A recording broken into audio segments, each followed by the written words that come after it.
Hello dear friends, welcome to Medicos family. Myself आनंद.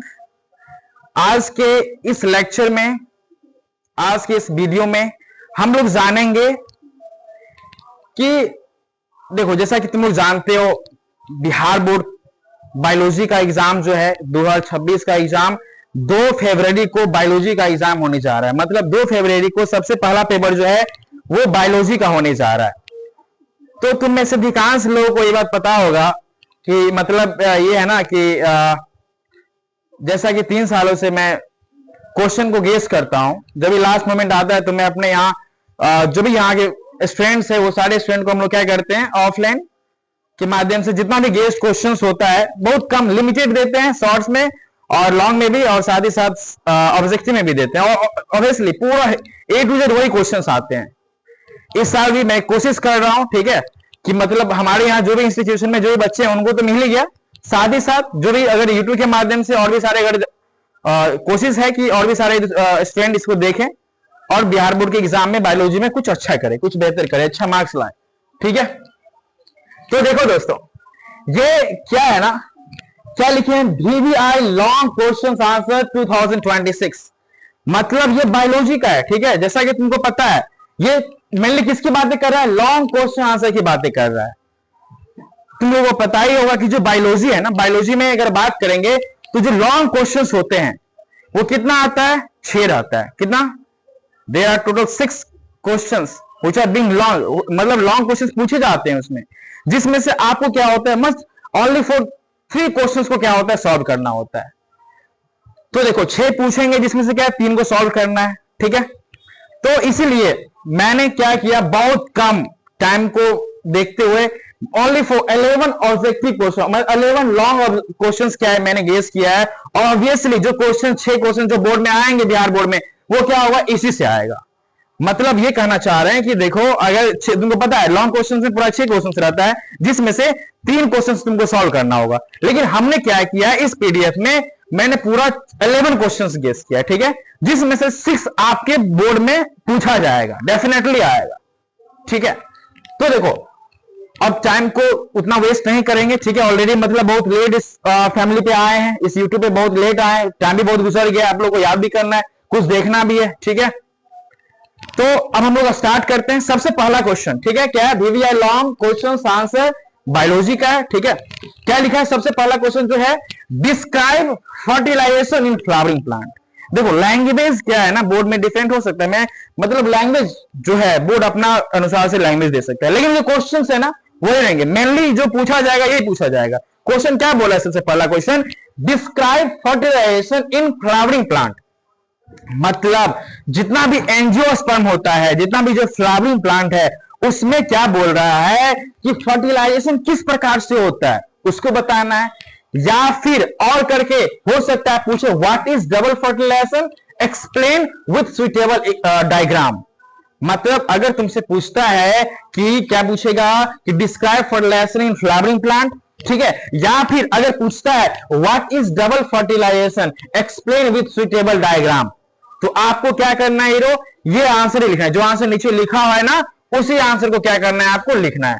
मतलब ये question रहे, ये क्वेश्चन रहे, आंसर क्या करना है, सेम लिखना है, ठीक है। जो आंसर मैं यहां पे एक्सप्लेन कर रहा हूं, आप लोग करना क्या है, यही आंसर क्या करना है हीरो, लिखना है, ठीक है, ठीक है।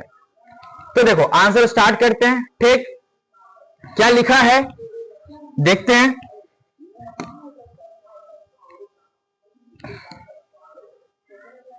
हाँ, क्या बोल रहा है यो आंसर्स में, सबसे पहले क्या है, फर्टिलाइजेशन, ये फर्टिलाइजेशन की बातें कर रहा है।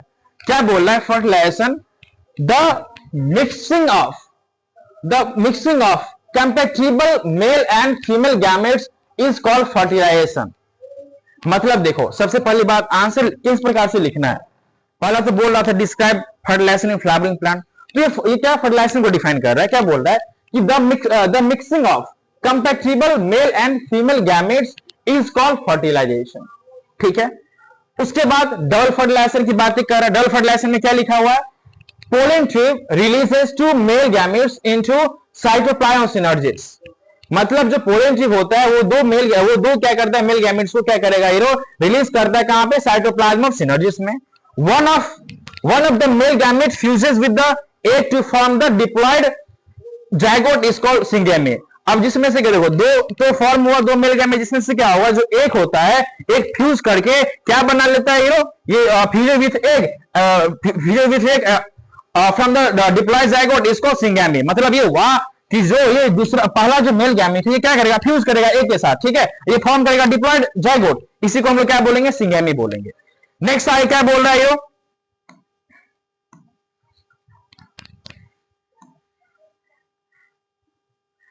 और दूसरा पहला तो देख लिए पहला क्या हुआ सिंगेमी कर लिए यहाँ पे, ठीक है। दूसरा स्टेज क्या हो जाता है तो अदर मेल गैमेट होता है वो move towards the polar nuclear, वो पोलर न्यूक्लियर पे चला जाता है, fuses to form the triploid endosperm, ठीक है, इज कॉल्ड ट्रिपल फ्यूजन। इसी प्रोसेस को क्या बोलेंगे ट्रिपल फ्यूजन बोलेंगे, ठीक। नेक्स्ट क्या बोल रहा है इससे आगे, so syngamy and triple fusion are called double fertilization. इसलिए सिंगेमी और जो ट्रिपल फ्यूजन है दोनों को हम लोग क्या बोलेंगे डबल फर्टिलाइजेशन बोलेंगे, ठीक है। और यहां पे देखो बोल रहा था ना एक्सप्लेन करने के लिए क्या बोला क्वेश्चन में कि describe fertilization in flowering plant, ठीक है। दूसरा बोला describe double fertilization with suitable diagram, तो ये हमारा क्या है डायग्राम है, ये क्या है ये डायग्राम रहा, ठीक है। तो डायग्राम में क्या बोल रहा है देखो ये जो डायग्राम है ना ये डायग्राम किसका है, डायग्राम ऑफ मैच्योर एम्ब्रायोसेक, ये मैच्योर एम्ब्रायोसेक का डायग्राम है, ठीक है। जिसमें से देखो ये जो देख रहे हो ना ये तीनों को हम लोग क्या बोलेंगे एंटीपोडस बोलते हैं, तीनों को हम लोग क्या बोलते हैं एंटीपोडस बोलते हैं, ठीक है। ये तीनों हमारा क्या कहलाता है एंटीपोडस कहलाता है, ठीक है, इसको बोलेंगे एंटीपोडस, ठीक है। नेक्स्ट देखो ये एक देख रहे हो बीच में इसको हम लोग बोलते हैं पोलर न्यूक्लियाई, क्या बोलते हैं पोलर न्यूक्लियाई बोलते हैं, ठीक है। और ये जो नीचे देख रहे हो ना नीचे में क्या होता है ये दोनों ये साइड वाले, ठीक है, ये दोनों क्या कहलाता है सिनर्जिड्स कहलाता है, ठीक है। और बाकी बीच में जो क्या बोलेंगे एक सेल बोलेंगे, क्या बोलेंगे एक सेल बोलेंगे। मतलब अगर इस स्ट्रक्चर को आप अच्छे से देखोगे तो आपको क्या हुआ सेल देखने को मिलेगा और न्यूक्लियस कितना रहेगा जो न्यूक्लियस होगा वो क्या हुआ एक न्यूक्लियस कंडीशन इसमें देखने को मिलता है। तो आपको फर्स्ट क्वेश्चन में क्या करना है बस इतना ही लिखना है, ठीक है। ये फर्स्ट क्वेश्चन का आपका आंसर रहा, ठीक है। तो देखो ये फर्स्ट हो गया, ठीक, फर्स्ट क्वेश्चन का बस यहां तक लिखना है, ठीक है। अब दूसरा क्वेश्चन क्या है यहाँ पे स्टार्ट हो रहा है, ये रहा आपका दूसरा क्वेश्चन, ठीक है। दूसरा क्वेश्चन क्या बोल रहा है डिस्क्राइब मेस्ट्रोसाइकिल, मेस्ट्रोसाइकिल क्या होता है, ठीक है। और क्या बोल रहा है डिस्क्राइब मेस्ट्रोसाइकिल, मतलब मेस्ट्रोसाइकिल पूछेगा क्या होता है, हो सकता है लैंग्वेज डिफरेंट लेकिन क्वेश्चन क्या रहेगा मेस्ट्रोसाइकिल के बारे में पूछेगा, तो हम लोग क्या करना है ये सब लिखना है। समझते हैं क्या लिखा है मेस्ट्रोसाइकिल, क्या बोला menstrual cycle is a cyclic event in the human female, मतलब क्या बोला जो मेस्ट्रोसाइकिल एक साइक्लिक इवेंट होता है किसमें ह्यूमन फीमेल में, which start from the age of 12 to 13 years, जो कब स्टार्ट होता है किसमें 12 ईयर्स किसमें 13 ईयर्स, उसे 12 से 13 साल में क्या होता है ये स्टार्ट हो जाता है प्यूबर्टी के टाइम में, ठीक है। And stops at the age of 45 to 50 years, और 45 और 50 ईयर्स के बीच में क्या होता है ये एमसी क्या होता है बंद हो जाता है, ठीक है। इन दिस साइकिल इन्वॉल्व्स होते हैं changes occurs in the ovary and the uterus, जब ये साइकिल चल रहा होता है तो क्या होता है जो ओवरी होता है और यूट्रस होता है उसमें काफी ज्यादा चेंजेस वगैरह क्या होता है देखने को मिलता है, ठीक है। उसके बाद क्या बोल रहा है this cycle is repeated average interval of 28 या फिर क्या 29 डेज, मतलब क्या हुआ ये जो मेस्ट्रुअल साइकिल है ये क्या होता है ये 28 दिन बाद फिर से रिपीट करेगा या फिर किसी में हो सकता है 29 दिन बाद क्या हो रहा है रिपीट कर रहा है, तो ये बोल रहा है कि ये जो है ना ये रिपीट करता है 28 से 29 डेज में, ठीक है।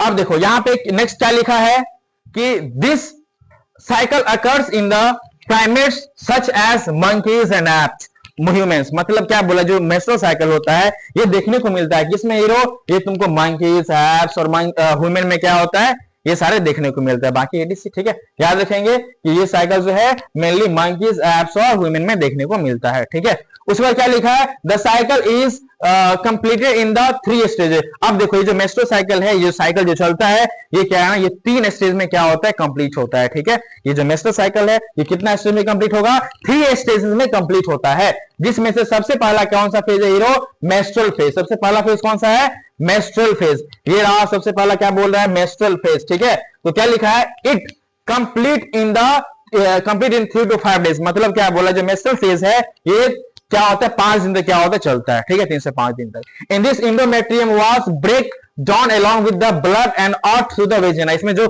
इंडोमेट्रियम, जो यूट्रस का जो वाल होता है, इंडोमेट्रियम वाल, वो क्या होता है टूट जाता है, ठीक है, और ब्लड के थ्रू क्या होता है, ब्लड के फॉर्मेट में क्या होता है वो बाहर निकल जाता है, किसके थ्रू, वेजाइना के थ्रू हो जाता है। तो ये रहा मेंस्ट्रुअल फेज, ये सबसे पहला फेज है, ठीक है। दूसरी फेज की बातें करते हैं। देखो दूसरा फेज कौन सा है, फॉलिकुलर फेज। दूसरा कौन सा है, फॉलिकुलर फेज है, ठीक है। दूसरा बोला है फॉलिकुलर फेज, तो क्या बोला है, from 6 to 7th day of the cycle. मतलब वही बोल रहा है कि देखो ये जो फॉलिकुलर फेज है ये 6 से लेके 13 दिन तक क्या होता है, ये फॉलिकुलर फेज कहलाता है, ठीक है। In which primary follicle grow to become fully mature Graafian follicle. मतलब जो प्राइमरी फॉलिकल होता है वो क्या करता है, वो ग्रो करता है, ठीक है, वो ग्रो करता है और क्या करेगा, मैच्योर ग्राफियन फॉलिकल का फॉर्मेशन करता है, ठीक है। और उसके बाद क्या बोल रहा है कि देखो अब यहां पे लिखा है जो ओव्यूलेशन है, ओव्यूलेशन जो अकर्स करता है, ओव्यूलेशन अकर्स करता है, ओव्यूलेशन जो है, ये जो ओव्यूलेशन अकर्स क्या करेगा, मेनली 14th डे। मतलब क्या बोल रहा है, जो ovulation occurs mainly 14th day of cycle, 14th day of cycle पे क्या होता है, ओव्यूलेशन क्या होता है, चलता है। मतलब क्या होगा, जो ओव्यूलेशन हुआ अकर्स कब करेगा, 14th day of cycle occurs करेगा, ठीक है। उसके बाद तीसरा नंबर कौन सा है, लुटियल फेज। तीसरा कौन सा है, लुटियल फेज। ये देखो तीसरा नंबर लुटियल फेज है। ये क्या बोला, from 15th to 28th day, मतलब 15 से लेके 28 दिन तक का जो दिन होता है वो क्या होता है, वो कैसा, कौन सा फेज कहलाता है, लुटियल फेज कहलाता है, ठीक है। नेक्स्ट क्या बोल रहा है, in which ruptured Graafian follicle transform into corpus luteum. मतलब इस फेज में क्या होता है, जो भी रप्चर्ड ग्राफियन फॉलिकल्स होता है वो ट्रांसफॉर्म कर जाता है किसमें, कॉर्पस लुटियम में हो जाता है, ठीक है। अब देखो जब ये एमसी चल रहा होता है, जब मेंस्ट्रुअल साइकिल हो रहा होता है ना, तो उस टाइम में क्या होता है, कुछ हार्मोन्स क्या होता है उसमें इन्वॉल्व होते हैं, जिसमें सबसे पहला कौन है, एफएसएच, दूसरा कौन है, एस्ट्रोजन, तीसरा कौन है, एलएच, ठीक है, और चौथा कौन है, प्रोजेस्टेरोन। ये सारे हार्मोन्स क्या होता है उसमें इन्वॉल्व होता है, ठीक है। तो यहां तक तुम्हारा रहा ये दूसरा क्वेश्चन का आंसर, ठीक है। लाइन बाय लाइन क्या करेंगे, कॉपी में अपना लिख लेंगे, इसलिए स्लोली हम लोग क्या कर रहे हैं, इसको ऊपर कर रहे हैं, ठीक है, एक्सप्लेन भी कर रहे हैं, ताकि आप आसानी से कॉपी में लिख लो और इसको क्या करो, याद कर लेना, ठीक है। याद करने वाली क्या बात है यार, समझ तो रहे हो, ठीक है, सारी चीज पढ़े ही हो, इसमें समझाने वाली क्या बातें हैं, ठीक। अब देखो नेक्स्ट क्या है, हम लोग बात कर रहे हैं तीसरा नंबर क्वेश्चन की, किसकी बातें करेंगे, थर्ड नंबर क्वेश्चन की बातें करेंगे। थर्ड नंबर क्वेश्चन क्या है, देखो क्या लिखा है, describe gastrulation and formation of 3 germ layer. मतलब गैस्ट्रुलेशन क्या होता है और ये जो 3 जर्म लेयर है, ठीक है, उसको क्या कर रहा है, एक्सप्लेन करने के लिए बोल रहा है। तो क्या बोला, सबसे पहले गैस्ट्रुलेशन क्या है, देखो क्या लिखा है, the process in which formation of gastrula from blastocyst occurs during embryonic stage is called gastrulation। मतलब क्या बोला है, ऐसा प्रोसेस जिसमें फॉर्मेशन हुआ गैस्ट्रुला किससे, ब्लास्टोसिस्ट से, ड्यूरिंग एम्ब्रायोनिक स्टेज में, इसी प्रोसेस को हम लोग क्या बोलेंगे, गैस्ट्रुलेशन बोलेंगे, ठीक है। अब followings are the formation of 3 germ layers. देखो ये सब जो जर्म लेयर बोल रहा था, जर्म लेयर के बारे में बताने के लिए, ठीक है, तो ये फॉर्मेशन है 3 जर्म लेयर का। सबसे पहला जर्म लेयर की बातें करेंगे, ठीक है, तो क्या लिखा है, इंडोडर्म। पहला जर्म लेयर क्या लिखा है, इंडोडर्म। क्या बोल रहा है, formulation of formation of endosperm from inner mast cell. मतलब जो इनर मास्ट सेल है उससे क्या होगा, हीरो फॉर्मेशन होता है किसका, इंडोस्पर्म का फॉर्मेशन होता है, ठीक है। ये देखो ये एन है, ठीक है, यहाँ पे ओवर राइटिंग हो गई, क्या ENDOSPERM, इंडोस्पर्म है, फ्रॉम इनर मास्ट सेल। और क्या बोला, इट इज इनर लेयर, ये क्या होता है, सबसे इनर मोस्ट लेयर कहलाता है, ठीक है। दूसरी बातें करेंगे, दूसरा जर्म लेयर कौन सा है, मेसोडर्म। दूसरा कौन सा है, मेसोडर्म। तो मेसोडर्म में क्या बोला, formation of mesoderm from embryonic cell. मतलब क्या हुआ, जब फॉर्मेशन होगा मेसोडर्म का एम्ब्रायोनिक सेल में, एम्ब्रायोनिक सेल से, तो क्या होता है, क्या होता है, इसको मेसोडर्म बोलते हैं। मतलब मेसोडर्म उसको बोलेंगे, formation of mesoderm from embryonic cell. Embryonic cell से इसका जो फॉर्मेशन होगा किसका, मेसोडर्म का, उसको क्या बोलेंगे, मेसोडर्म बोलेंगे। इट इज मिडिल लेयर, इसको क्या कहा है, मिडिल लेयर कहा जाता है, ठीक है। तीसरा क्या बोल रहा है, इक्टोडर्म। तीसरा कौन सा है, इक्टोडर्म। तो it is the outermost germ layer, ये सबसे आउटरमोस्ट होता है, ठीक है, from during the early of the embryonic development. ये बात याद रखो भाई, कंफ्यूज मत हो जाना। क्या बोल रहा है यहाँ पे, अर्ली क्या लिखा है, अर्ली एम्ब्रायोनिक डेवलपमेंट, ठीक है, अर्ली एम्ब्रायोनिक डेवलपमेंट में क्या होता है, इसका फॉर्मेशन इक्टोडर्म का हो जाता है। ये क्या सबसे आउटरमोस्ट लेयर कहलाता है। तो यहां तक तुम्हारा लाइयो ये रहा तीसरा नंबर क्वेश्चन का आंसर, ठीक है। और चौथा क्वेश्चन की बातें करेंगे, देखो डिफाइन क्रॉसिंग ओवर, क्या बोल रहा है ये? डिफाइन क्रॉसिंग ओवर और describe the process with the help of diagram. मतलब क्रॉसिंग ओवर क्या होता है इसको एक्सप्लेन करना है, और उसके बाद इसको करना क्या है, सुटेबल डायग्राम के माध्यम से तुमको कुछ बताना है। ठीक है, मतलब डायग्राम के अनुसार इसको बताओ, एक्सप्लेन तो करना लेकिन डायग्राम भी क्या करना है, ड्रॉ करना है। तो देखो ये 4 नंबर क्वेश्चन रहा। ठीक है, 4 नंबर क्वेश्चन का यहां रहा मेरा। ठीक, अब देखो 4th नंबर क्वेश्चन की बातें कर रहे हैं। तो 4th नंबर क्वेश्चन क्या आंसर क्या है? Crossing over. सबसे पहले डिस्क्राइब क्रॉसिंग ओवर था, तो क्या बोला है? Crossing over it is the process of exchange of genetic material between non sister chromatid of a pair of homologous chromosome. मतलब ये एक्सचेंज करता है, exchange of genetic material.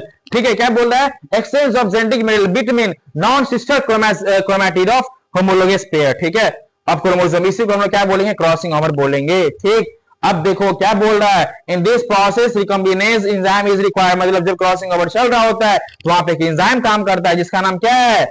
Recombinase enzyme. ठीक है, नेक्स्ट क्या बोला? It occurs in the packeting phase of meiosis cell division. मतलब cell division में जो क्या है, जो मेयोसिस हो रहा होता है, मेयोसिस के टाइम जो पैकेटिंग फेज होता है उस टाइम में ये प्रोसेस क्या होता है? अकर्स होता है। ठीक, नेक्स्ट क्या बोल रहा है? In this process genetic material is exchange and produce variation. वही बोला इस प्रोसेस में क्या होता है? जेनेटिक मटेरियल का एक्सचेंज होता है। ठीक है, और ये वेरिएशन लाता है। ये तुम्हारा डायग्राम। ठीक है, वेरी शॉर्ट डायग्राम है ना, बहुत शॉर्ट है, आसानी से बना लोगे। तो क्या लिखा है? Diagram of crossing over. ये देखो, ये मेरा ये क्रोमोसोम रहा। ठीक है, एक यहाँ एक यहाँ, ये दोनों क्या सिस्टर क्रोमैटिड रहा। ठीक है, ये क्रोमोसोम क्या हो? अब देखो यहाँ पे दोनों क्या किया? क्रॉसिंग ओवर कर रहा है। देखो यहाँ पे ये जो फिगर देख रहे हो ना, ये क्रॉसिंग ओवर का ही फिगर है बॉस। ठीक है, यहाँ पे ये जो देख रहे हो, ठीक है, ये जो फिगर देख रहे हो, ये वाले पोर्शन, यहाँ पे क्या हो रहा है? क्रॉसिंग ओवर हो रहा है। ठीक है, इसको बोलते हैं क्रॉसिंग। देखते हो एक के ऊपर एक चला गया, इसको बोलते हैं क्रॉसिंग ओवर। ठीक है, अब स्वाभाविक है जब एक पे गया तो क्या हुआ? इसका जेनेटिक मटेरियल इसमें, इसका जेनेटिक मटेरियल उसमें ट्रांसफर हो जाता है। ठीक है, एक दूसरे पे चला जाता है। तो ये 4 क्वेश्चन तक हो गया। ठीक है, हम लोग बातें करेंगे 5 नंबर क्वेश्चन। 5 नंबर क्वेश्चन की बातें करते हैं। ठीक है, 5 नंबर क्वेश्चन क्या है? Right about gel electrophoresis in detail. मतलब तुमको बोलना है, तुमको लिखना है क्या? Right about gel electrophoresis in detail. Gel electrophoresis क्या होता है इसको डिटेल में एक्सप्लेन करना है। तो क्या बोल रहा है? देखो, gel electrophoresis the process in which separating DNA fragments by the help of restriction enzyme is called gel electrophoresis.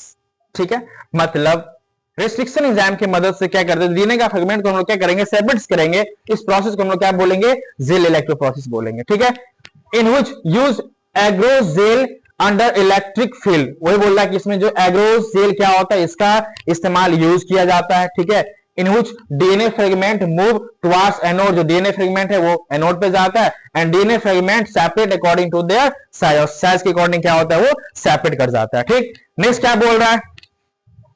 In which DNA fragment orange bright colour, जो डीएनए का फ्रेगमेंट होता है वो क्या ऑरेंज ब्राइट कलर का होता है।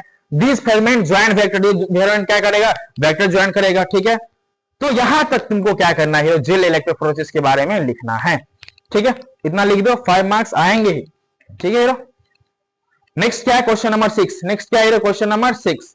Question number 6 क्या बोल रहा है? What are allergies and describe its symptoms in brief. मतलब एलर्जी क्या होता है और इसके सिम्टम्स को थोड़ा ब्रीफली क्या करना है? डिस्क्राइब करना है। ठीक है, बताना है उसके बारे में। तो क्या allergies? Allergies are the abnormal, ये क्या? एबनॉर्मल और hypersensitive reactions of the immune system to certain normally harmless substance is called allergies. Such as, यहां पे लिखा है पोलन। देखो, जो एलर्जी है पोलन से हो सकता है, क्या डस्ट से हो सकता है। नेक्स्ट क्या है? ये एस है। ठीक है, डॉक्टर मत लिख देना भाई, DOST है, डस्ट से हो सकता है। ठीक है, सर्टेन क्या है? हाँ, सर्टेन फूड से भी हो सकता है। ठीक, उसके बाद क्या बोला? ड्रग्स ETC से ये क्या होता है? एलर्जी वगैरह हो जाता है। ठीक है, अब इसके सिम्टम्स की बातें करेंगे। तो यहाँ पे देखो सिम्टम्स ऑफ एलर्जी लिखा हुआ है। क्या लिखा है? सबसे पहला स्नीजिंग एंड रनिंग और ब्लॉक्ड नोज। मतलब स्नीजिंग हो या फिर रनिंग हो या फिर क्या हो सकता है? नोज ब्लॉक हो सकता है। ठीक है, दूसरा क्या बोल रहा है? ईचिंग ऑफ आईज, आईज तुमको नोचेगा। ठीक है, ईचिंग ऑफ आईज करेगा। ठीक है, नोज इज और स्किन। तीसरा क्या बोला? Red watery eyes. फिर उसके बाद नेक्स्ट स्किन रेसेस और हाइव्स। उसके बाद नेक्स्ट क्या बोला है? स्वेलिंग ऑफ लिप्स, फेस और थ्रोट। नेक्स्ट क्या बोला? कफिंग, wheezing और डिफिकल्टी इन ब्रीदिंग। ये सारे क्या है? इसका सिम्टम्स है एलर्जी का। ठीक है, तो देखो ये हम लोग 6 नंबर क्वेश्चन को देख लिए। अब हम लोग बातें करेंगे किसका hero 7 number question, question number 7 की बातें करेंगे। ठीक है, क्वेश्चन नंबर 7 देखो हीरो क्या बोल रहा है। क्वेश्चन नंबर 7 क्या बोल रहा है, राइट्स अबाउट रेप्लिकेशन। रेप्लिकेशन क्या होता है, ट्रांसक्रिप्शन क्या होता है और ट्रांसलेशन क्या होता है, ये तीनों को क्या करना है, तुमको एक्सप्लेन करना है, इसके बारे में लिखना है। तो क्या बोल रहा है रेप्लिकेशन में, सबसे पहला कि DNA replication is semi conservative process in which formation of 2 exact copy of DNA occurs.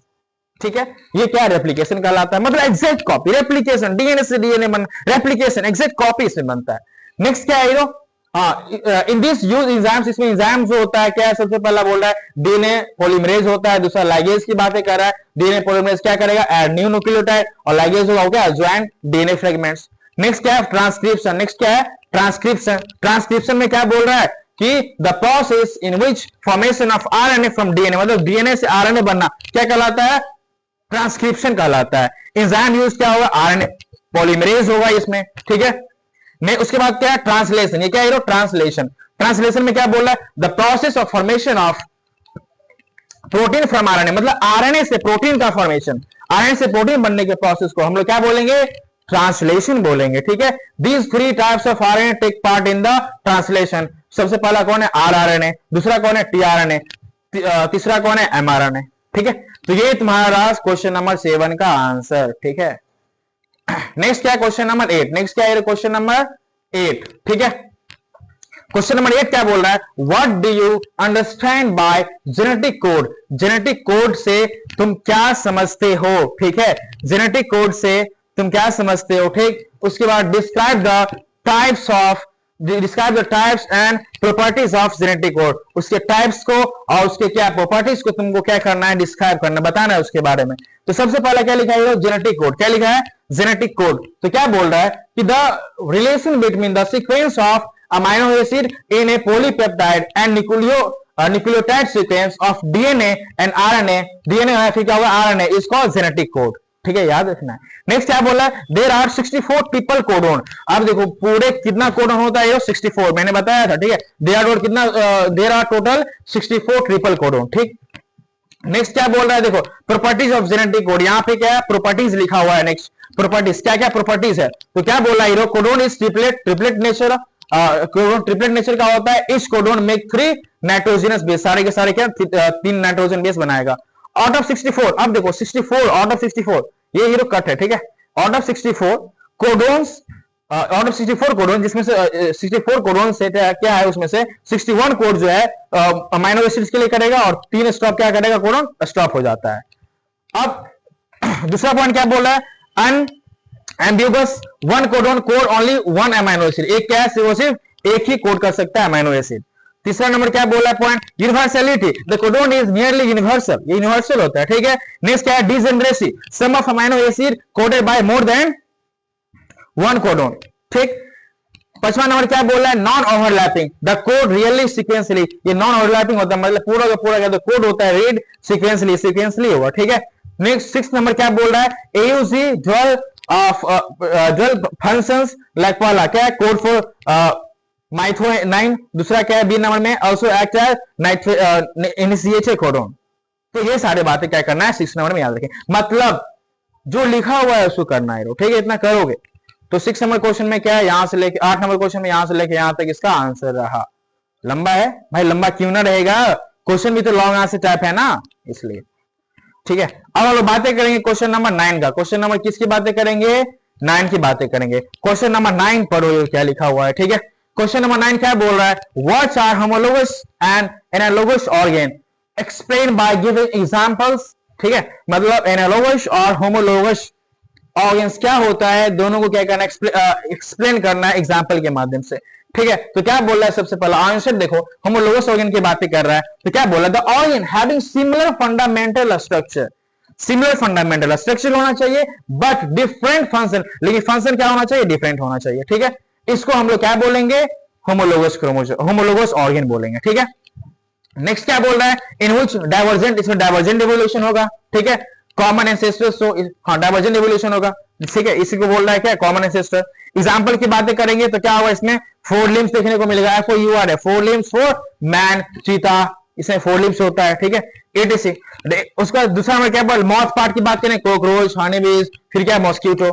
Thorn की बातें करेंगे तो क्या होगा, बोगनविलिया एंड क्या होगा, ट्रेंड्रिल्स, ठीक है। उसके बाद क्या, ककरबीटा। ये सारे इसके एग्जांपल्स रह गया। नेक्स्ट क्या है, एनालॉगस ऑर्गन। नेक्स्ट क्या है, एनालॉगस ऑर्गन। एनालॉगस ऑर्गन क्या है, the organ having different structures. देखो इसमें स्ट्रक्चर्स क्या होगा, ये डिफरेंट होगा, ये बात याद रखना पड़ेगा, ठीक है।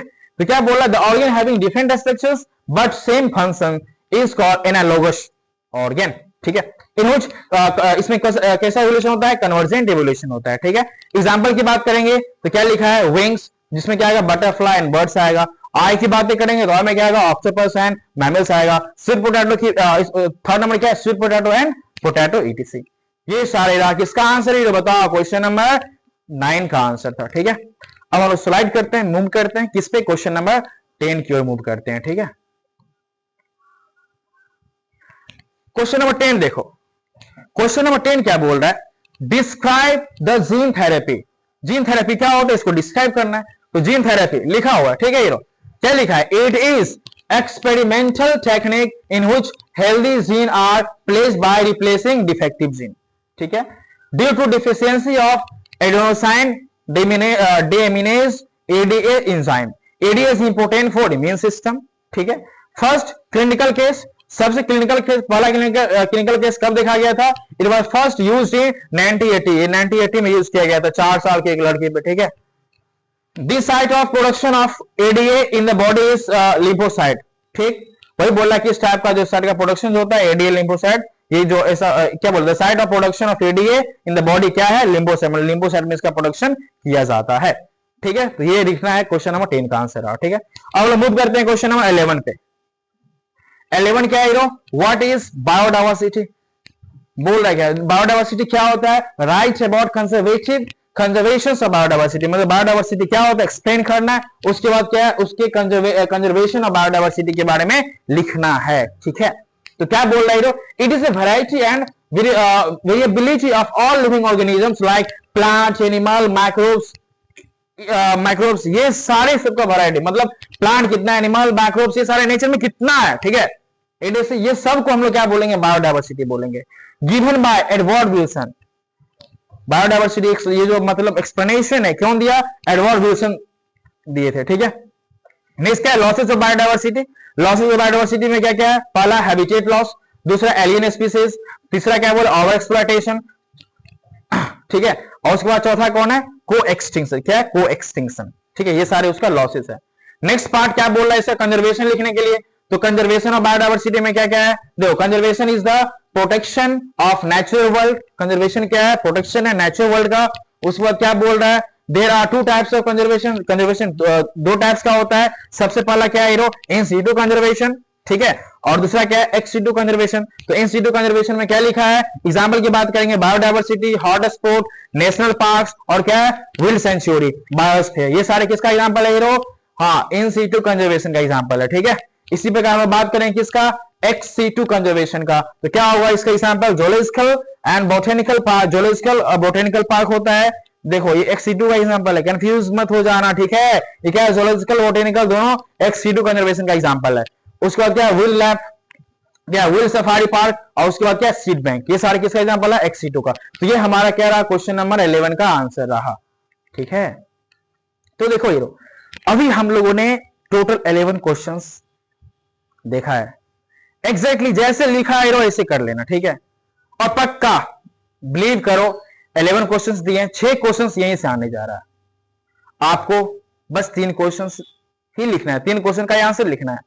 मतलब आज हम लोगों ने देखा है कि 15 मार्क्स कैसे आना चाहिए, कैसे आएगा बोर्ड में, और अच्छा होगा, ठीक है। अगर आप ये पूरे 11 क्वेश्चंस को अच्छे से देख लिख के करके जाते हो, 6 क्वेश्चन डेफिनेटली यहीं से आएगा, 3 क्वेश्चंस क्या है आपको बनाने होंगे, 15 मार्क्स सॉलिड क्या है यहाँ पे आपको मिल जाएगा, ठीक है। तो देखो नेक्स्ट क्या है ना, ये जो अब देखो जो भी हम लोग आंसर लिखे, अब क्या करना है, जैसे ये देखो ये जो लॉन्ग आंसर टाइप जो क्वेश्चंस है ना, तुमको भी लगता होगा कभी कभी, मतलब जब तुम आंसर लिखेगा तो तुमको लगेगा चलो भाई ये जो है ना ये इंपोर्टेंट पॉइंट है, कुछ पॉइंट अभी तुमको लगेगा कि ये वर्ड क्या इंपोर्टेंट सा नजर आ रहा है। तो क्या करना है एक पेन, मतलब एक ब्लू पेन से आंसर लिखना, ठीक है। और उसके बाद क्या है, जो ब्लैक पेन रहेगा ना, ब्लैक पेन भी ले जाना, ब्लैक पेन से क्या करना, जैसे हम लॉन्ग आंसर क्वेश्चन लिखे तो क्या करना, जैसे मान लेते हैं ब्लैक पेन ये है, ठीक है, हाँ जैसे तुम ब्लैक पेन ले लिया, इतना हम लिख दिए, और क्या करना, जो भी तुमको इंपोर्टेंट वर्ड लगे, जिससे हमको लग रहा है इंपोर्टेंट वर्ड, भाई ये जो इसका एग्जांपल है ना, कहां गया, हाँ यहाँ पे नेशनल पार्क, ये बहुत बार पूछा हुआ है, ये नेशनल पार्क, तो यहाँ पे अंडरलाइन कर देना, नेशनल पार्क से अंडरलाइन कर देना, ठीक है। जैसे एग्जांपल लिखे नेशनल पार्क, इसका एग्जाम बहुत सारा है, लेकिन नेशनल पार्क में अंडरलाइन कर देंगे, ठीक है, बार बार ये पूछा जाता है, तो जो जो तुमको लगे खुद में ये इंपोर्टेंट है, ठीक है, उसको क्या करना हीरो, अंडरलाइन कर देना, क्या तो मतलब मार्क्स कटने की चांसेस कम होता है, ठीक है, इतना करना, ठीक, ये कुछ तरीके हैं, इतना करते तो क्या होगा ना, जो मतलब थोड़ा इफेक्टिव लगता है देखने में, है ना, मार्क्स आपको मिलेंगे, 5 का 5 मार्क्स मिलेगा आपको, तो इतना आप करके आओ, ठीक है। बाकी जो नेक्स्ट लेक्चर है हम लोग शॉर्ट आंसर टाइप का देखेंगे, लॉन्ग है 15 मार्क्स है, आसानी से, फिलहाल कुछ टाइम तो है, आप लोग अच्छे से बैठ के तैयारी कीजिए, ठीक है। बाकी मैं कल के लेक्चर में, कल मैं कोशिश करता हूं कि जितना भी शॉर्ट आंसर टाइप क्वेश्चन है, ठीक है, उसको मैं अपलोड करूं, ठीक है। फिलहाल आज के लिए इतना ही, okay bye, take care, good night.